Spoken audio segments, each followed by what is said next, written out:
Hello বন্ধুরা, এই দেখো আমি খানিকটা সজনা ডাঁটা কেটে জলে ভিজিয়ে নিয়েছি। এই সজনা ডাঁটা আর ডালের বড়া তৈরি করে এটা দিয়ে আমি একটা অসাধারণ রেসিপি তৈরি করব। হ্যালো বন্ধুরা, তোমাদের জন্য রইল অনেক অনেক শুভকামনা। এই যে আজকে আমি বাড়িতে একটু সজনা ডাঁটা রান্না করব, তবে এটার পদ্ধতিটা একটু অন্যরকমভাবে। এ দেখো, এর জন্য আমি নিয়ে নিয়েছি হাফ কাপ ছোলার ডাল। এটাকে আমি 3 ঘন্টা আগে জলে ভিজিয়ে রেখেছিলাম। আর এর মধ্যে নিয়েছি 2টো কাঁচা লঙ্কা আর 1 টুকরো আদা। আর এখানে আমি নিয়ে নিয়েছি সজনা ডাঁটা আর আলু কুচিয়ে। এটা দিয়েই আমি একটা তরকারি রান্না করব। এটা কেমন করে রান্না করি তোমরা দেখো। তবে আমার মনে হয় আমি যেভাবে রান্না করব, তোমরা যদি এভাবে রান্না করো তাহলে মাছ মাংস ফেলে দিয়ে তোমরা এই তরকারিটাই তোমরা খাবে। দেখো, আমি ডালগুলো একটা মিক্সিতে বেটে নিয়ে ফিরে আসছি। আর এই ডাল বাটার সময় এর মধ্যে কিন্তু আমি সামান্য পরিমাণ লবণও যোগ করব। ডালটা কিন্তু খুব একটা পাতলা করা যাবে না। আমি 2 চামচ জল দিয়ে ডালটাকে বেটে নিয়েছি। এবার এগুলো ভাজার জন্য আমি উনুনে চলে যাব। এগুলো দিয়ে আমি ছোট ছোট বড়া তৈরি করে নেব। এ দেখো, কড়াতে আমার তেল চাপিয়ে দিয়েছি। এই আমি সরষের তেল দিয়ে করছি, তোমরা চাইলে রিফাইন তেল দিয়েও বড়াগুলো ভাজতে পারো। এবার এগুলো দিয়ে তেল আমার গরম হয়ে গেছে। এর মধ্যে কিন্তু শুধু লবণ দিয়েছি, আর কিছুই দিইনি। লবণ, কাঁচা লঙ্কা আর 1 টুকরো আদা।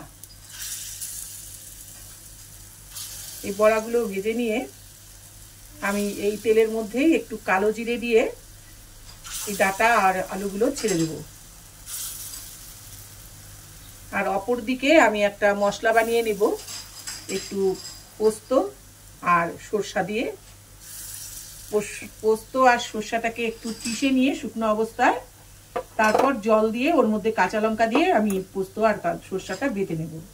তোমরা কিন্তু আগেই যদি জল দিয়ে বাটতে চাও মিক্সিতে, তাহলে কিন্তু সেই পোস্ত বা সরষাটা কিন্তু ভালো বাটা হবে না, ছাকড়া ছাকড়া হয়ে থাকবে। আর যদি তোমরা শুকনো অবস্থায় একটু ঘুরিয়ে নিয়ে তারপর যদি এই পোস্ত আর সরষাটা বাটো, তাহলে দেখবে একদম স্মুথ একটা পেস্ট তৈরি হয়ে গেছে।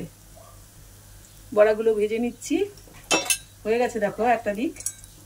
এবারে উল্টো দিকটা। খুব কড়া করার দরকার নেই, হালকা হলেও চলবে, কারণ এগুলো ঝোলের মধ্যে গিয়ে আবার সেদ্ধ হবে।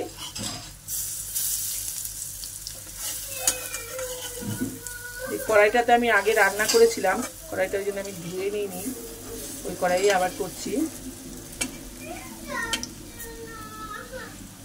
এভাবেই কিন্তু আমি সব বড়াগুলো ভেজে নেব। দেখো, যেমন দেখেছো হালকা কালার ধরেছে, এভাবেই বড়াগুলো তুলে নেব।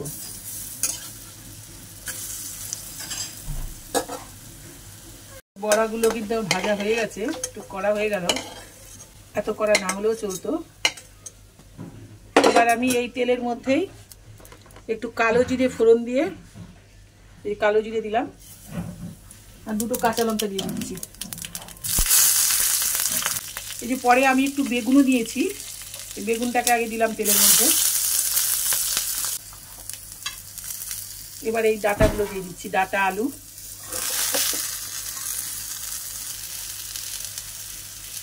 এই পরিমাণ মতো লবণ দিয়ে দিচ্ছি, পরিমাণ মতো হলুদ দিয়ে দিলাম। এবার এগুলোকে একটু ফ্রাই করব।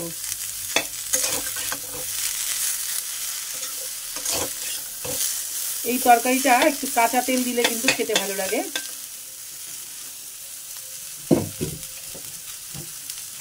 আমি যে কাঁচা সরষের তেল একটু দিয়ে দিচ্ছি। যেহেতু সজনা আছে, সেই জন্য এর মধ্যে আমি কোনো পেঁয়াজ বা রসুন এগুলো কিছু ব্যবহার করলাম না। ঢাকা দিয়ে দিয়ে কষিয়ে নিচ্ছি। আচ্ছা, এদিকে আমি একটা মশলা বানিয়ে নিচ্ছি। এই যে আমি 2 চামচ সরষা দিয়ে দিলাম এখানে, আর 2 চামচ পোস্ত দিয়ে দিচ্ছি। এটাকে কিন্তু শুকনোই আগে ঘুরিয়ে নেব। শুকনো ঘুরিয়ে নিয়ে একটু জল দিয়ে 5-6টা কাঁচা লঙ্কা দিয়ে এটাকে একটা পেস্ট বানিয়ে নেব। আর এরপরে আমি ফিরে আসছি। দেখো, সবজিগুলো কিন্তু ভাজা ভাজা হয়ে গিয়েছে। এবার এখন এতে আমি যোগ করব, আমি যে ডাল বেটেছিলাম যে বাটিটায়, সেই মিক্সির বাটিটা ধুয়ে এর মধ্যে একটু জল যোগ করব। এই যে ডাল বাটা যে জলটা, এটা আমি দিয়ে দিলাম। এটা তাহলে গ্রেটা দিলে গ্রেভিটা একটু ভালো হবে। দিয়ে 2 মিনিটের জন্য আবার ঢেকে দিচ্ছি। দেখো আমার কিন্তু এই ডাঁটা, আলু আর বেগুনটা কিন্তু সেদ্ধ হয়ে গেছে। আমি এবার এই বড়াগুলো দিয়ে দিচ্ছি আর সামান্য একটু জল দেবো এই বড়াগুলো একটু সেদ্ধ হওয়ার মতো।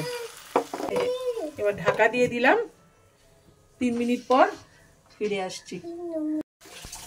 এই ডাঁটাগুলো কিন্তু আমার সেদ্ধ হয়ে গেছে, বড়াটাও সেদ্ধ হয়ে গেছে। এবার আমি এই যে সরষা আর পোস্ত দিয়ে যে মিশ্রণটি বেটে রেখেছিলাম, কাঁচা লঙ্কাও কিন্তু রয়েছে এর মধ্যে, এটা দিয়ে দিলাম। আর এটা ধুয়ে 1 ফোঁটা জল দেবো আর একটু কাঁচা তেল, কয়েকটা কাঁচা লঙ্কা দেবো। কাঁচা তেল দিলাম, কয়েকটা কাঁচা লঙ্কা আর সামান্য একটু চিনি দেবো। এই সামান্য একটু চিনি দিলাম। এই নিরামিষ তরকারিতে একটু চিনি ছাড়া কিন্তু রান্নার স্বাদ কিন্তু খোলে না। এটা কিন্তু হয়ে গেছে, আর 2 মিনিট ফুটিয়েই নামিয়ে নিই। মানে জল কিন্তু আমি দেবো না বেশি, এই যে শুধু এই পাত্রটা ধুয়ে একটু জল দিয়ে দিচ্ছি। হয়ে গেছে, এখন খালি 2 মিনিট ফুটলেই আমি এটাকে নামিয়ে দেবো। লবণটা দেখে নিই একটু,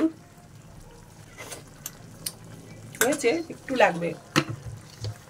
তরকারিতে কিন্তু লবণ ঠিকঠাক না হলে কিন্তু তরকারির স্বাদ কিন্তু খোলে না। আমি ঢাকা দিয়ে দিলাম। 2 মিনিট পরে আমি আবার ফিরে আসছি। আচ্ছা, আমার কিন্তু একেবারেই রেডি। এবার আমি এই সবজিটাকে একটা পাত্রে ঢেলে নেব। খেতে কিন্তু খুবই ভালো লাগে আমার, আমি তো খুব ভালোবাসি। ঢেলে নিয়ে তোমাদেরকে দেখাচ্ছি। ভিডিওটি যদি তোমাদের ভালো লাগে তাহলে তোমরা সাবস্ক্রাইব করে আমার সঙ্গে থেকো। Tata, bye bye. আবার দেখা হবে অন্য কোনো ভিডিও নিয়ে। সজনা ডাঁটা আর বড়া দিয়ে যে তরকারিটা আমি করেছিলাম সেটা নামিয়েছি। এটা কিন্তু খেতে খুবই ভালো লাগে, আমি তো ভীষণ ভালোবাসি। আমি নিরামিষ তরকারি এমনিই ভালোবাসি মাছ মাংসের চেয়ে। তবে তোমরা একবার অবশ্যই রান্না করো, দেখো ভালো লাগবে। টাটা, আবার দেখা হবে অন্য কোনো ভিডিও নিয়ে।